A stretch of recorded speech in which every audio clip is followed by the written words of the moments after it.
Hai, selamat datang di channel Kisah Horor dan Kriminal, tempat di mana kisah-kisah nyata yang mengejutkan dan penuh pelajaran hidup dibahas di sini. Kali ini, pembahasan tentang seorang guru honorer yang dihabisi oleh calon suaminya. Pembunuhan ini pun sangat sadis. Bagaimana kejadian itu terjadi? Saksikan di sini. Seorang janda muda yang berprofesi sebagai guru honorer jadi korban pembunuhan di mes sekolahnya di Kabupaten Mesuji, Lampung. Sontak, kejadian ini menggemparkan penghuni mes dan warga sekitar. Kejadian ini terjadi pada Kamis 29 Februari 2024 sore. Padahal perempuan ini disebutkan akan segera menikah dengan calon suaminya. Janda muda ini bernama Rosia Aprilia yang saat kejadian berusia 24 tahun. Rosia atau yang akrab disapa Rosi merupakan seorang guru muda atau guru honorer di SD Negeri 8 Tanjung Raya, Desa Bujung Buring Baru, Kecamatan Tanjung Raya, Kabupaten Mesuji, Lampung. Sebagai seorang guru, Rosi mendapatkan rumah dinas atau mes yang ia tempati sehari-hari. Ia tinggal di sana tak sendiri. Ada temannya yang bernama Siti juga tinggal di sana. Diketahui, Rosi memiliki seorang kekasih dan mereka sudah tunangan. Tunangannya bernama Andre Armanda yang memiliki usia lebih muda dari Rosi, yakni 22 tahun. Hubungan asmara keduanya telah berjalan sejak tahun 2023. Rencananya, Rosi dan Andre akan segera melangsungkan pernikahan pada malam takbiran Idul Fitri April 2024. Namun, hal itu harus kandas karena Rosi ditemukan tewas tak bernyawa di mes sekolahnya dengan kondisi leher tergorok. Pada saat itu, teman satu mes Rosi yang bernama Siti sedang mengikuti pelatihan di Desa Brabasan, Kecamatan Tanjung Raya. Sementara Rosi berada di mesnya. Karena tak membawa kendaraan, Siti kemudian mengirim pesan WhatsApp ke Rosi untuk meminta tolong menjemputnya. Rosi pun membalas WhatsApp Siti dan isinya seperti menyanggupi. Siti pun mengiriminya pesan kembali, namun tak ada balasan lagi. Namun, Siti tetap menunggu di tempat pelatihan itu untuk dijemput oleh Rosi. Namun, bukannya Rosi yang menjemput Siti, malah Andre, pacar Rosi yang menjemputnya. Siti pun pulang dibonceng Andre.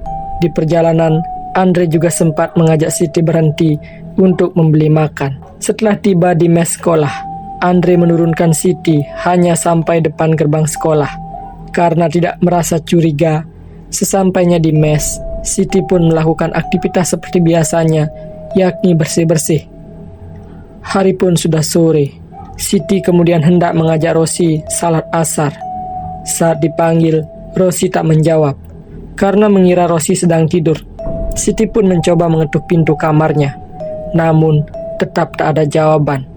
Akhirnya, Siti pun memutuskan masuk ke dalam kamar Rosi yang dalam kondisi tak terkunci pada pukul 18 waktu Indonesia Barat. Namun alangkah terkejutnya Siti saat membuka pintu karena mendapati Rosi sudah dalam kondisi mengenaskan dengan tubuh penuh darah. Saat ditemukan, Siti masih mengenakan pakaian. Posisi kedua kakinya menggantung antara tempat tidur, sedangkan badannya berada di atas tempat tidur yang menempel pada dinding berjendela, dan lehernya dalam kondisi tergorok. Siti pun syok dan langsung lari keluar rumah mengabarkan kepada warga sekitar. Warga berdatangan dan ada yang melaporkan kejadian ini ke kantor polisi. Tak lama kemudian, polisi datang ke lokasi kejadian. Polisi langsung melakukan penyelidikan terhadap mayat Rosi. Kemudian, jenazah Rosia Aprilia dibawa ke RSUD Raga Begawi Caram, Mesuji, Lampung. Dalam pemeriksaan, tak ada barang Rosi yang hilang. Laptop, HP, dan dompet masih utuh, sehingga polisi menduga ini kasus pembunuhan murni. Bercak darah dan bekas cakaran di leher Rosi kemudian dipakai petunjuk awal oleh polisi untuk menangkap pelaku. Polisi pun memburu pelaku pembunuhan. Tak berselang lama, sekitar 3 jam, polisi berhasil membekuk pelaku yang tak lain adalah calon suami Rosi, yakni Andre Armanda. Andre ditangkap di rumahnya di Desa Gedung Ram, Tanjung Raya, Mesuji, Lampung tanpa perlawanan. Setelah diinterogasi oleh polisi, Andre pun mengakui perbuatannya tersebut. Selain itu, polisi juga mengamankan barang bukti dari Andre, seperti satu helai sweater berwarna hitam tanpa merek yang terdapat bercak darah, lalu satu unit sarung tangan yang terdapat bercak darah, dan satu buah pisau dengan gagang berwarna biru yang digunakan untuk membunuh Rosi. Andre tega membunuh Rosi karena sakit hati dan emosi, karena Rosi menunda pernikahan mereka, bahkan hingga 3 kali. Bahkan Rosi disebutkan merubah tanggal pernikahan mereka secara sepihak. Selain itu, Andre juga cemburu karena Rosi masih berkomunikasi dengan pria lain, padahal mereka sudah berencana melangsungkan pernikahan pada bulan April 2024. Sebelum pembunuhan ini, Andre beberapa kali memaksa Rosi untuk bertemu. Ia bahkan sempat membuntuti dan mengikuti kegiatan Rosi sebelum membunuhnya. Hal ini terlihat dalam rekaman CCTV yang telah disita polisi sebagai barang bukti. Andre sempat juga mengikuti kegiatan Rosi di gedung arsip SPT tahunan. Ia masuk ke lokasi tersebut untuk melihat kegiatan Rosi. Dan sesaat sebelum Andre gelap mata, keduanya sempat terlibat percekcokan. Karena emosi, Andre kemudian mengambil pisau di dapur mes tersebut dan langsung menyerang Rosi dengan menggorok lehernya hingga tewas. Usai membunuh, Andre membuat sebuah alibi agar tidak tertuduh sebagai pelaku.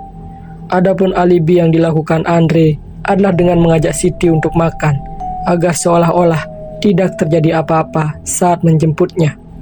Kemudian, ia juga berpura-pura pingsan di saat mendengar kabar bahwa Rosi telah meninggal dunia dengan cara sadis. Selain itu, Andre juga sempat datang ke rumah orang tua Rosi. Di sana, dia juga sempat berpura-pura pingsan dan dipapah oleh beberapa warga. Usai kejadian pembunuhan itu, ayah Rosia Aprilia atau Rosi yang bernama Susilo pun membuat status yang sangat menyedihkan dan memilukan di akun Facebooknya. Ia meminta maaf kepada sang anak karena merasa tak bisa melindungi putrinya tersebut. Susilo juga tak percaya jika putri yang ia cintai harus tewas mengenaskan, dibunuh oleh Andre Armanda yang merupakan calon suaminya. Sedangkan paman Rosi, yakni Ansori, menyebut jika Rosi saat ini berstatus janda dan hendak menikah lagi dengan kekasihnya.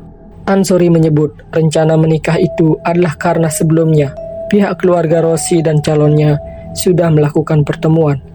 Namun, di sini disebutkan jika rencana keduanya akan menggelar pernikahan selepas Lebaran. Di balik pembunuhan ini, ada fakta menarik dari Andre, di mana Andre adalah sosok yang romantis. Ia kerap menulis puisi dan ungkapan cinta kepada Rosi di akun Facebooknya. Sebelum pembunuhan itu terjadi, tepatnya pada 13 Februari 2024, Andre menuliskan puisi cinta untuk Rosi. Juga ada foto kebersamaan mereka dalam postingan tersebut, di mana tampak Andre dan Rosia berpose saling pandang memotret dari kaca cembung di pinggir jalan. Tak hanya itu saja, pada unggahan lain, Andre menyebut bahwa sosok Rosia atau Rosi merupakan tempat yang paling tenang untuk berpulang. Andre juga menuliskan janji mereka berdua yang mengaku tidak akan saling meninggalkan satu sama lain. Dua manusia saling mengucap janji untuk tidak saling meninggalkan, apapun dan bagaimanapun keadaannya, tulis Andre di Facebooknya. Selain itu, Andre kerap menuliskan ungkapan cintanya kepada sang pujaan hati. Aku ingin mencintaimu dengan caraku, sampai kata yang sudah kehilangan maknanya, sampai daksa sudah kehilangan sukmanya, tulisnya di salah satu unggahan potret kebersamaannya di Facebook. Namun, semua keromantisannya itu harus terkubur oleh kekejaman Andre yang membunuh calon istrinya sendiri.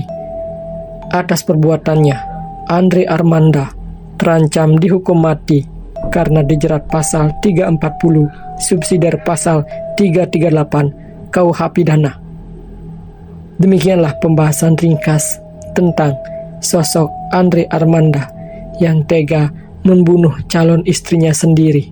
Nantikan kejadian atau kisah-kisah lainnya hanya di channel Kisah Horor dan Kriminal.